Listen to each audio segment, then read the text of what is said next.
the freedom of Atmanirbharta if we are to be truly free. 80 years ago, here in the Ijli jail, young men and women fought for the right to govern our land. That same fight continues, only the weapons have changed. And this is what I want every student here to take back. You are the next generation of freedom fighters.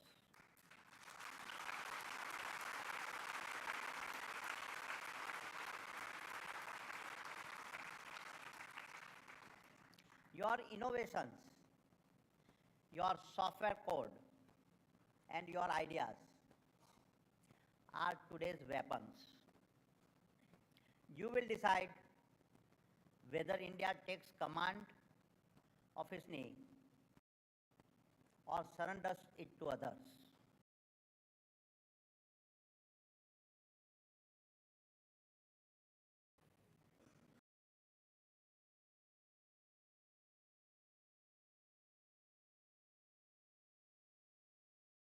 की अंतिम विजय तभी होगी जब हम हर क्षेत्र में आत्मनिर्भर बनकर अपने भविष्य खुद तय करें.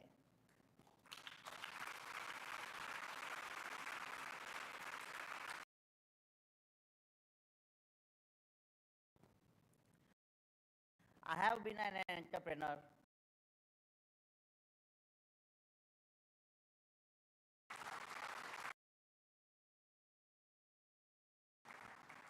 I have navigated multiple cycles of our disruptions, many moments of our transformations, and built businesses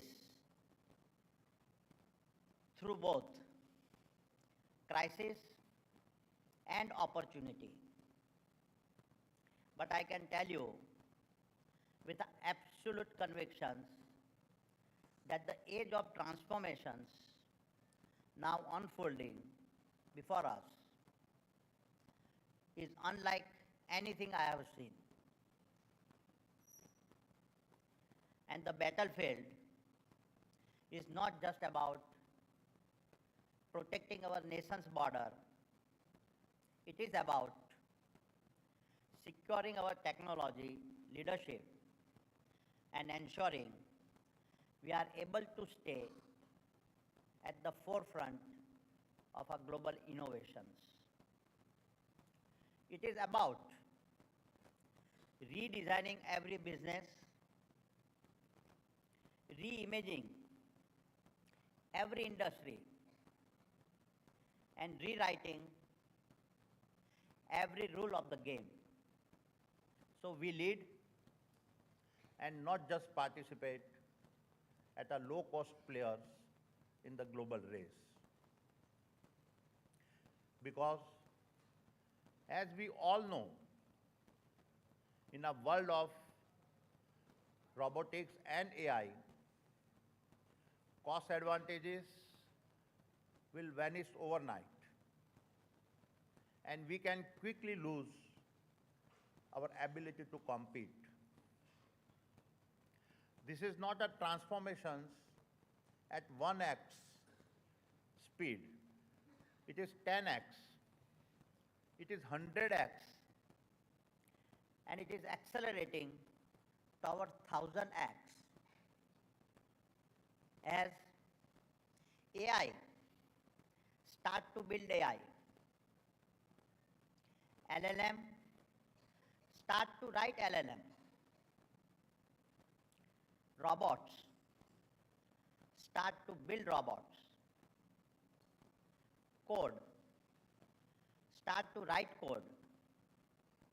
Machines start to teach machines. And discoveries start to fuel more discoveries. And this is why I call it our second freedom struggle.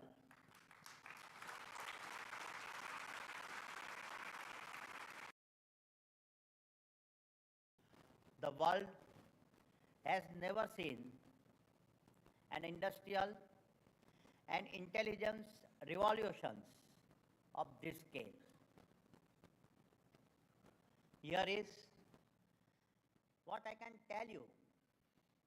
Tomorrow's trillion-dollar value disruptors will bend others to their will. And some of them will go on to dominate the world like no company has ever done before. Companies will become more powerful than any nations, many nations. And over the next decade, several companies that today seem unbeatable will vanish. They will disappear, not because they lack, not compete at the pace and scale needed. And I will say that same stands true for our educational institutions. Because the educational institutions too must transform. They must move at the speed of change, drive cutting-edge research, and yet to be accountable, the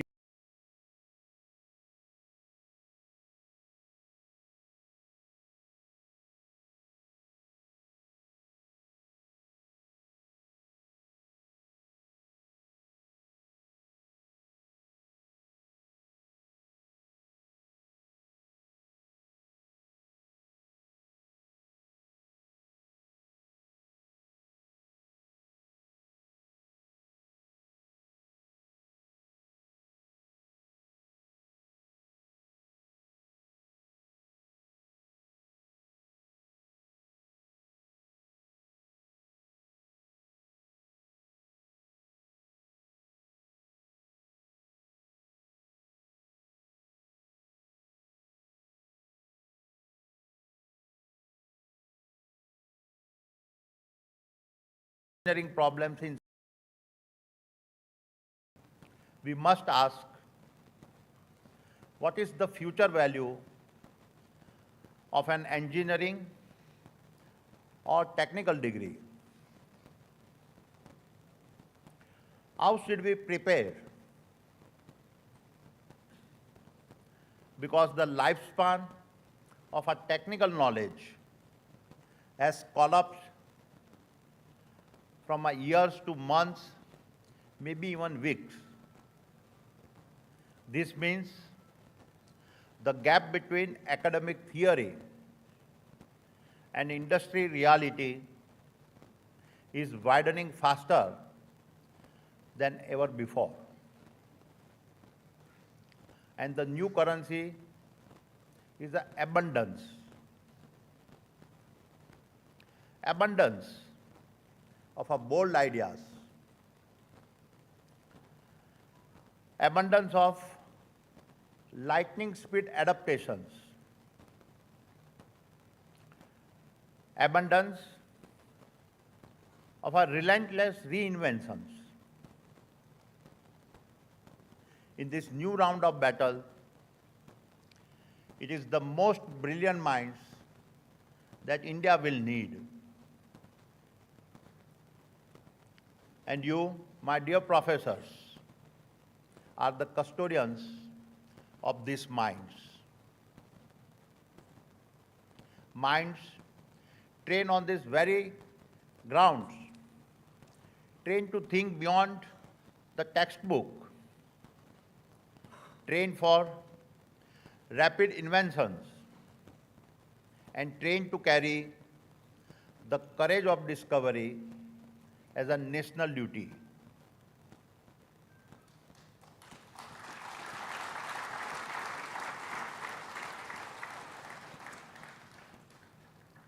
While this is not a call to give up the heritage of our top institutions, it is indeed a call for designing a different future before it is too late. Let me now talk about the Indian corporates. And it begins with the honest admission that we in industry must share equal responsibility for the innovation deficit India faces. After all, we hire from these colleges, and the best among them are government funded. We stand on the shoulders of public institutions,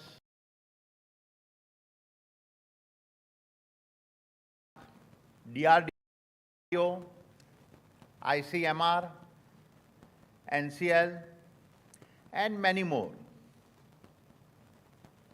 These have given us the inventions, breakthrough, and discoveries that form our launch pads.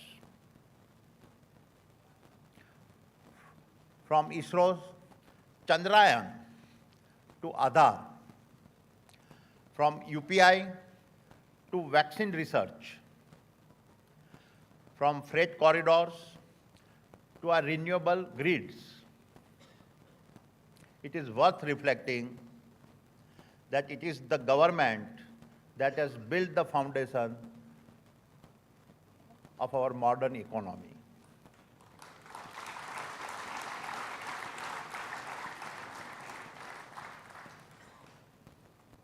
And this model will not adequately sustain in the race we are entering. If India is to lead in the age of transformative technologies like advanced materials, biotechnology, deep tech, and many others, we must carry our share of the nation's innovations burden. Translated not into marketing slogans, but into the budget allocations, world-class laboratories, and risk capital.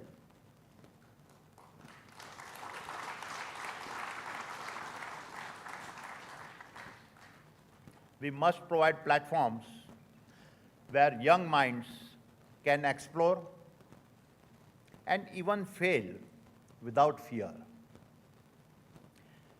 If we corporates do not step up, we will remain users of our foreign breakthroughs and never be the originators. This is a future that we cannot accept.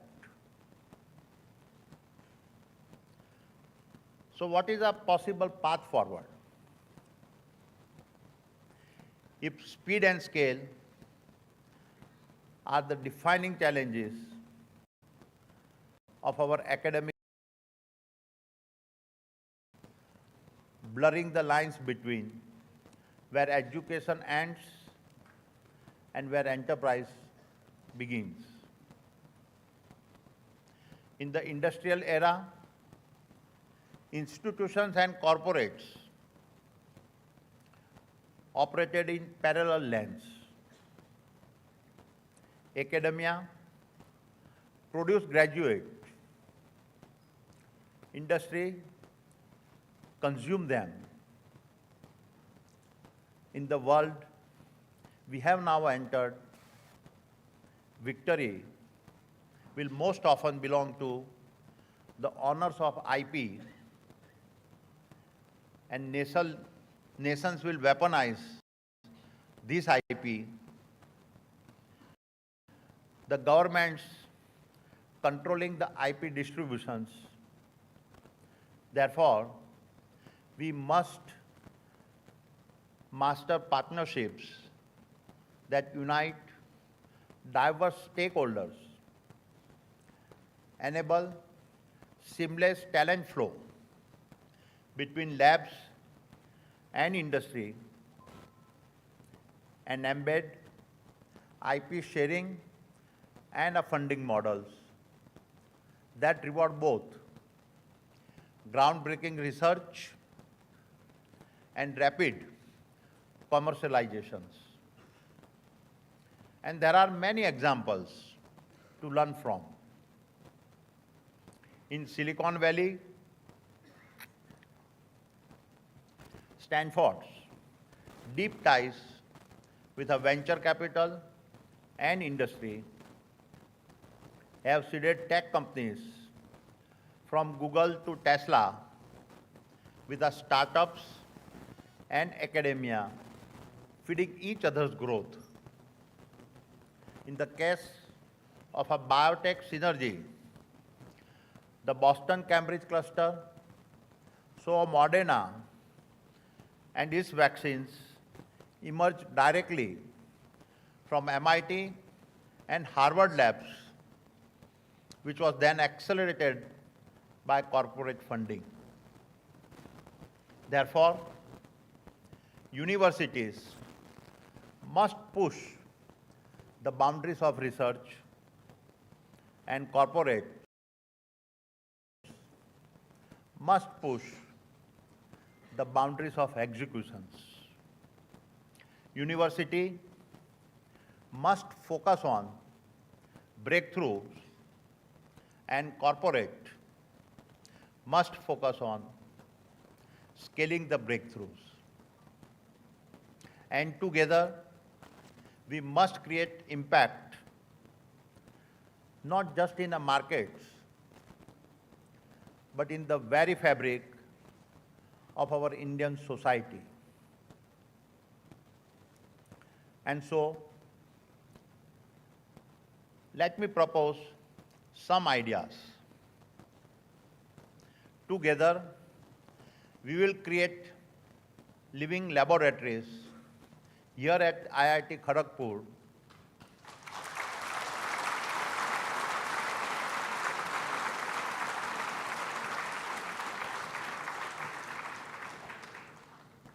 across high-impact sectors that reflect the very challenges India must lead in. First is a renewable energy. By 2030, India aims to lead the world in our renewables.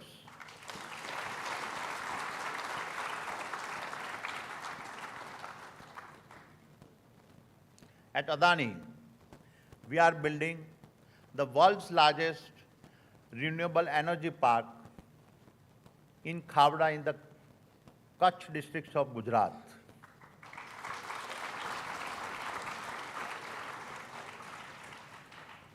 "30 gigawatt of capacity across 500 square kilometers."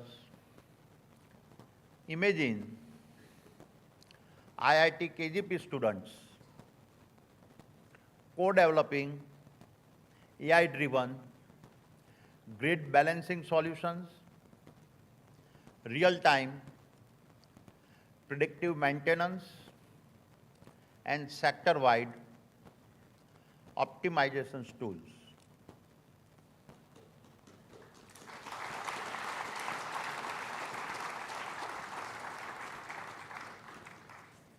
Second is ports and logistics. Adani Ports moves over 400 million tons of cargo annually. As the world's most integrated logistics player, even a single day delay can ripple through supply chains. IIT KGP talent can design machine learning-led berth scheduling, autonomous container handling, and a real-time logistics optimization systems.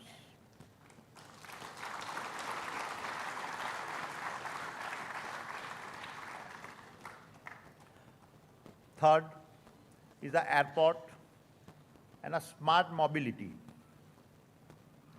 Adani Airports handles 100 million passengers a year across 7 of India's busiest hubs. This complex ecosystems spans transport, security, energy, and a passenger's experience.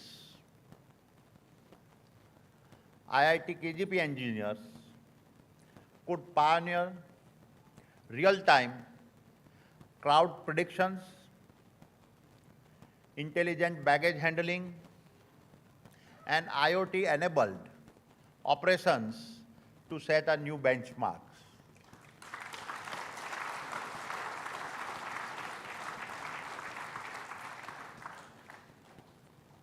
Building on these initiatives,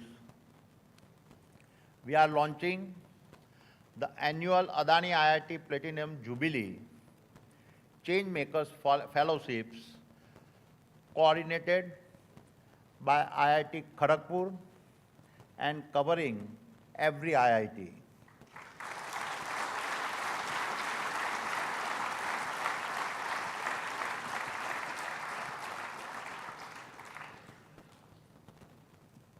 Its mission is to channel the nation's top talent into high-impact projects that advance national priorities. This framework creates a playbook for any major corporates to partner effectively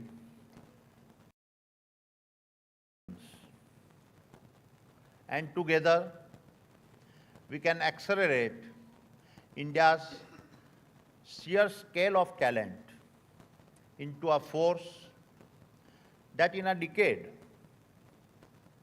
can be a parallel to Silicon Valley.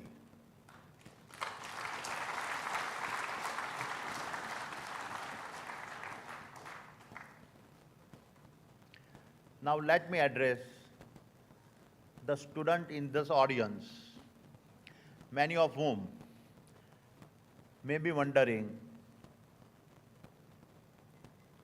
am I not too young?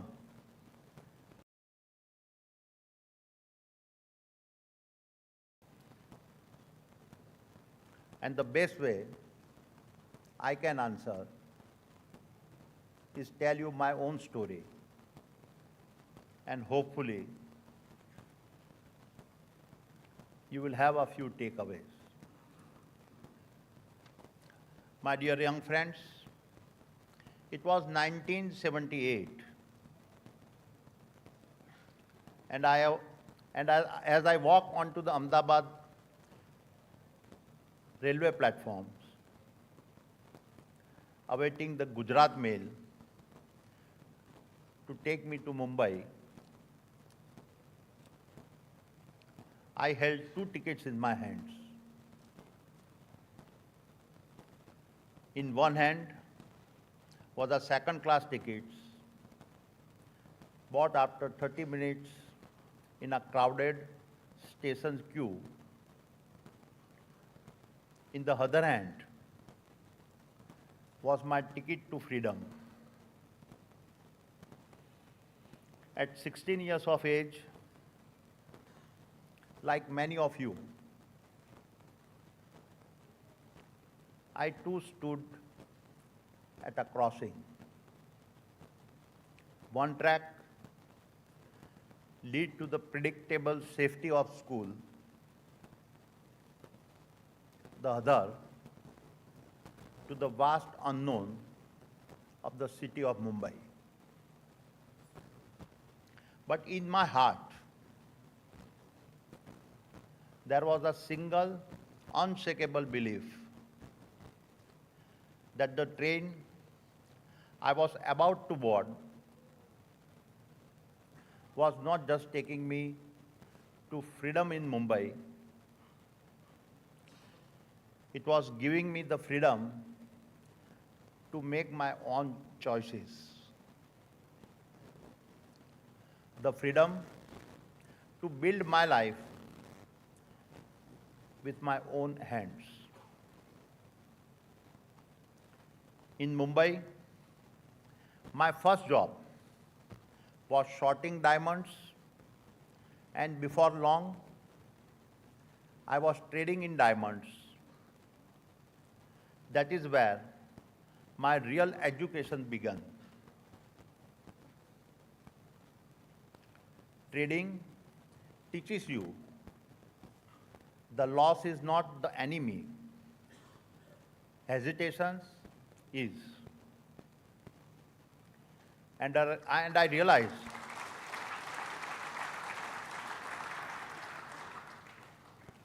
I realized something deeper.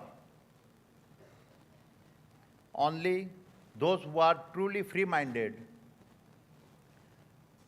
make a good traders, because you learn to embrace risk, to make a fast decisions, and to be comfortable with the incomplete information or losses you incur. The speed of decision making was to become my first operating philosophy for life.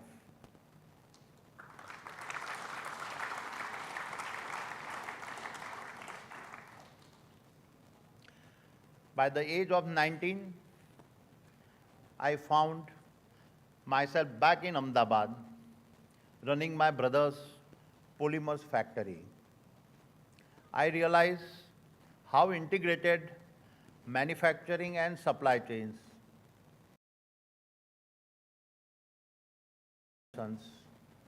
but the core engines. It taught me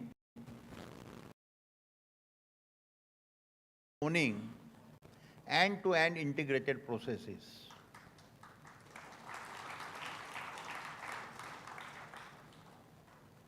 This learning became the second operating philosophy that would guide every venture I would thereafter build. Then came the crisis of 1991.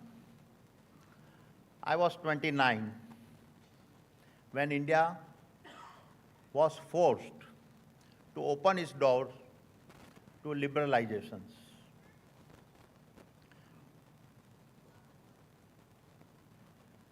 It was the start of a massive policy change.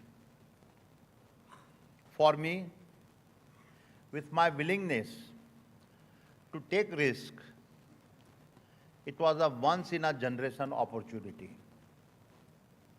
I moved swiftly and stepped into polymer trading. Fast forward, and just 3 years later, we had overtaken everybody and built India's largest trading house. We then took it public. That was the birth of Adani Enterprises. I had turned 32.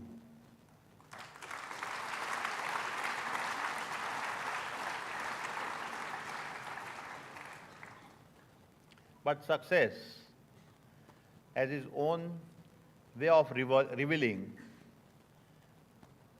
that you lack, and I realized that while I was a very good trader, I did not have an anchor. Without real assets in the real economy, I had no real foundations. One market crash, and I could be swept away. That is when the third operating philosophy became clear to me. You cannot build your empire on a ground you do not own. And this took me to Mundra. That was to become my karma bhumi.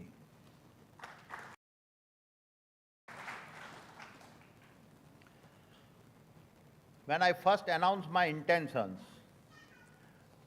to build a port in Mundra, most people thought I had lost my mind. Not just because I had never laid a single brick in my life, but because I chose to build the port within one of India's largest marshlands. I still recall that when I presented the idea, some of the bankers laughed and asked, "Mr. Adani, how do you expect us to finance land that is under the water?" And they were not wrong.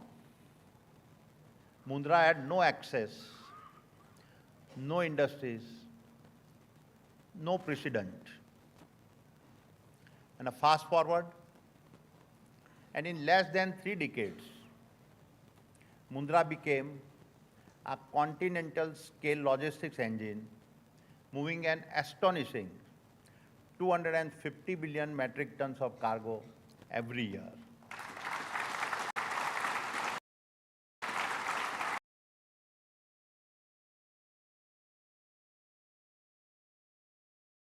And today, we run one of the world's largest integrated logistics networks made up of 21 national and international ports, rail networks, inland container depots, warehouses, and fulfillment centers.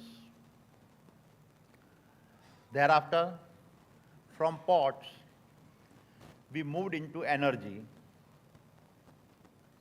and starting in 2007, we built the world's largest single location coal-based private power plant of 4,200 megawatts.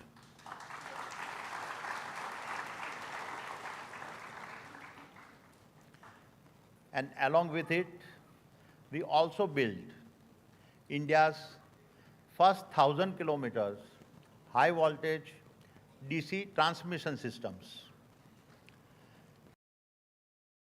distribution network, and followed it by building the world's largest solar plant of that time, 770 megawatt, all in just 9 months.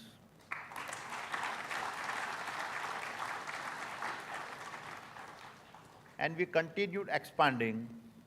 Today, in less than 2 decades, our energy portfolios spans generation, transmission, distribution,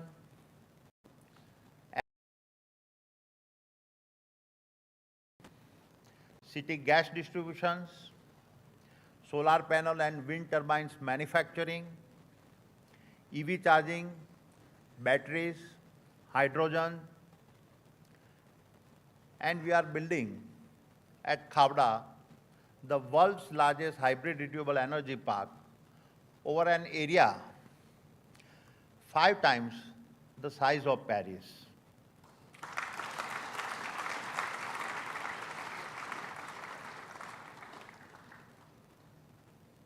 Thereafter, from the gateways to the oceans and gateways to the deserts, we turn to the gateways of the skies of India. And 6 years ago, we stepped into airport business. Today, we own the largest fleet of airports, controlled by any single entity anywhere in the world.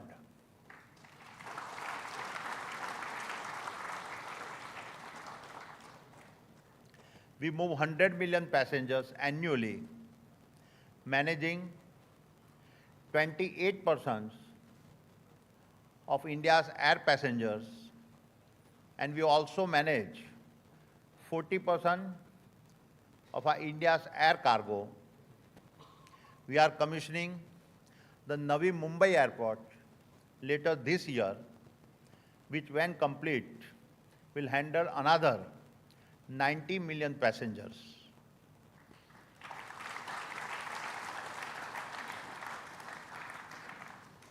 And around each airport, we are creating urban ecosystems where air travel will merge seamlessly with a commerce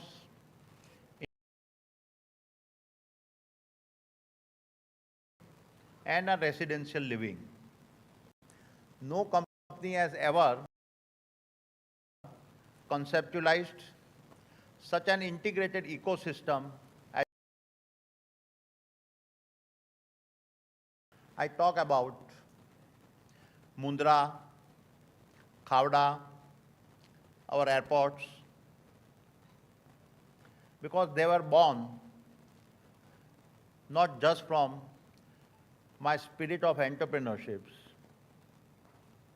but also from my optimisms that the India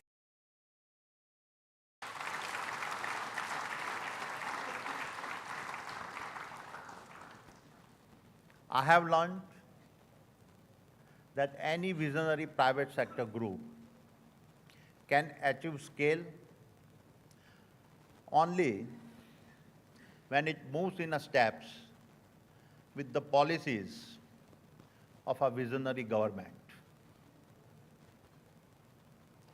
And over the past decade, this mutual belief, the government's belief in India's potential, and my belief in the government policies gave us the runway to build at a pace that has made us India's largest infrastructure company.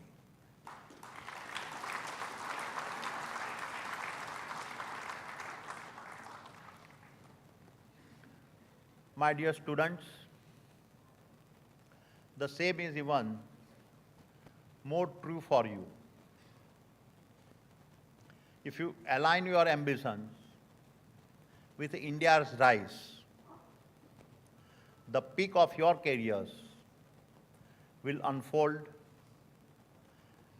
alongside the peak of India's power.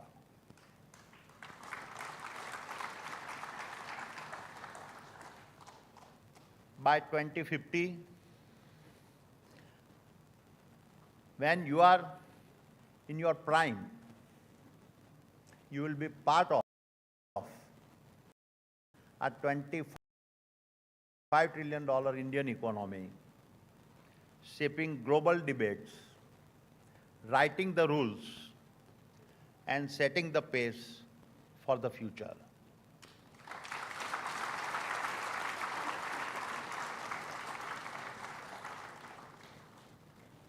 No other nation offers its youth an opportunity of this scale.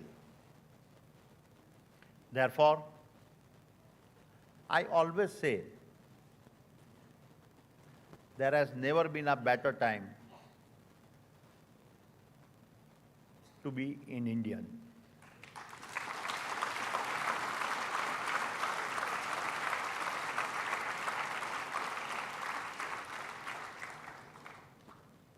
And so, my dear friends, as I prepare to close, I leave you with 4 principles that I believe will define a greater Bharat in our time. First,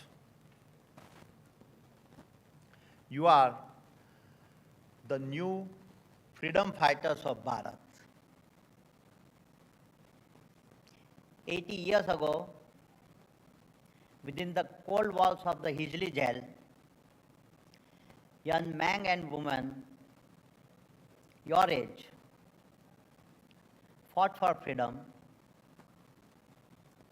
Today, your weapons are ideas, your ammunition is innovation,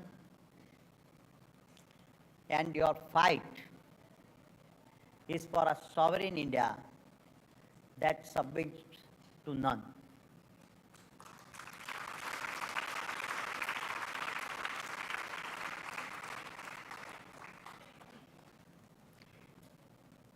Hijli की गुंज, वीरों की जान, तेरा जुनून, भारत का मान।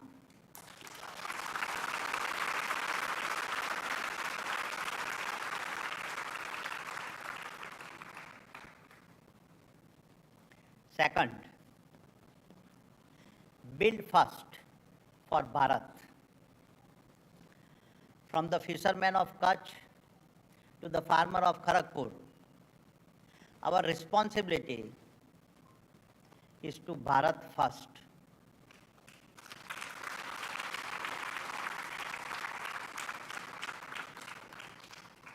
If we do not build for 1.4 billion of our own, we surrender to foreign flags. आत्मनिर्भर भारत, सबका नारा, दुनिया में चमके तिरंगा हमारा।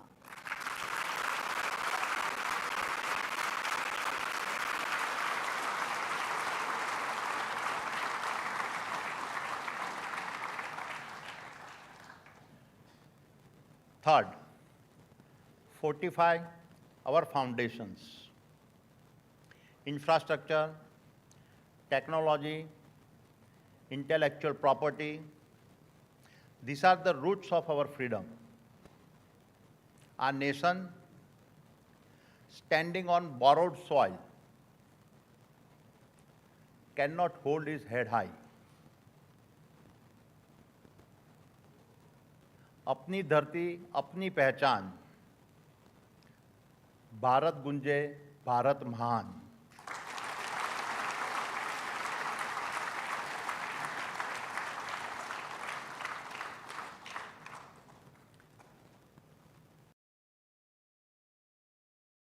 As one team for Bharat. Walk alone, speed is possible. Walk together, greatness is inevitable.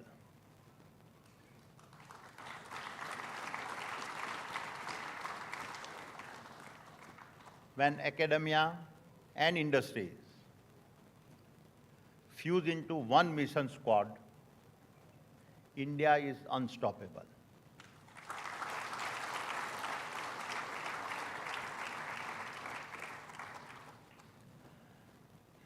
Adani का संकल्प और केजीपी की शान। अदानी का संकल्प और केजीपी की शान भारत का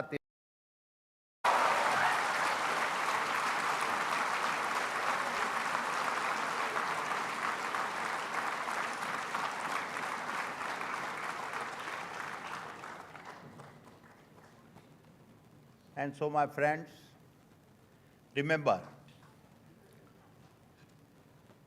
Tridip Chaudhary at 19, locked in the Hijli jail for 7 years, and yet he returned to fight again for your freedom and mine.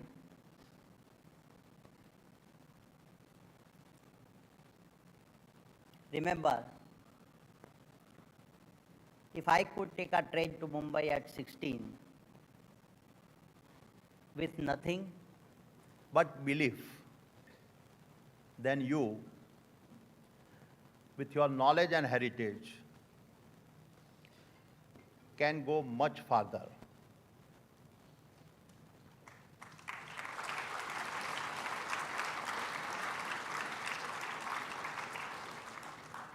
And remember, soon in your hands will be 2 tickets. One, to a comfortable life, maybe a foreign company, a safe job. The other,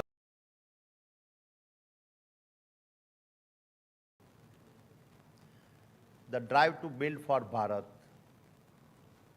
to join this second freedom struggle.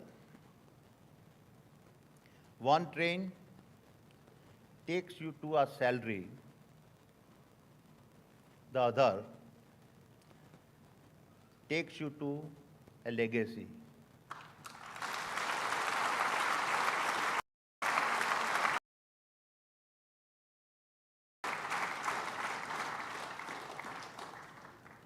And you must decide which train you will take, salary or a legacy.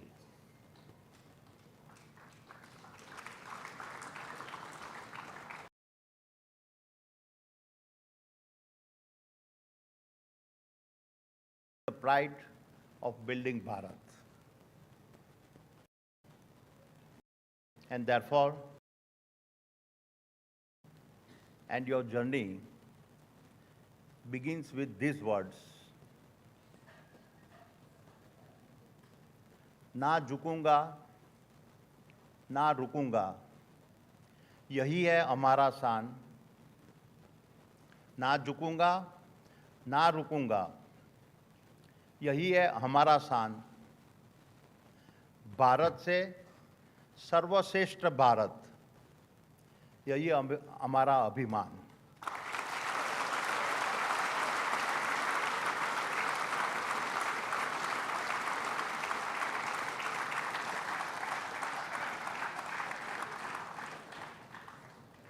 So, go, build so strong that no fear can chain us. Stand so tall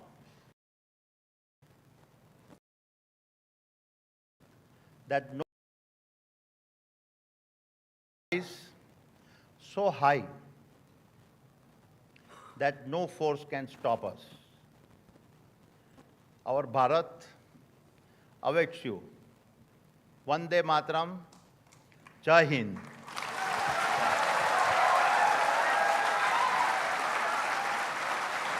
Thank you, sir. Thank you so much.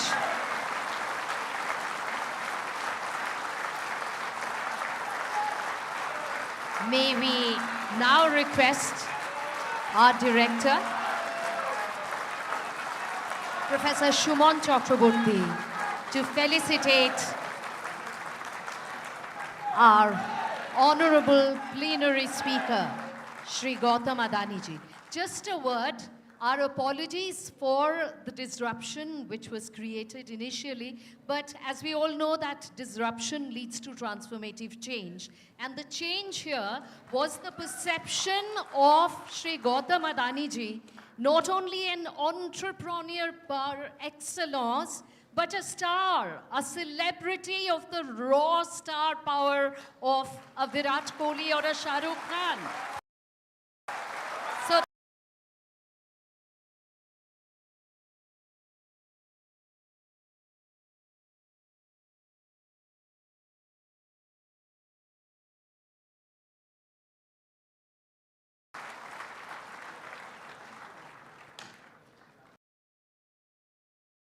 and I'm sure this is the beginning of many more visits to Kharagpur IIT.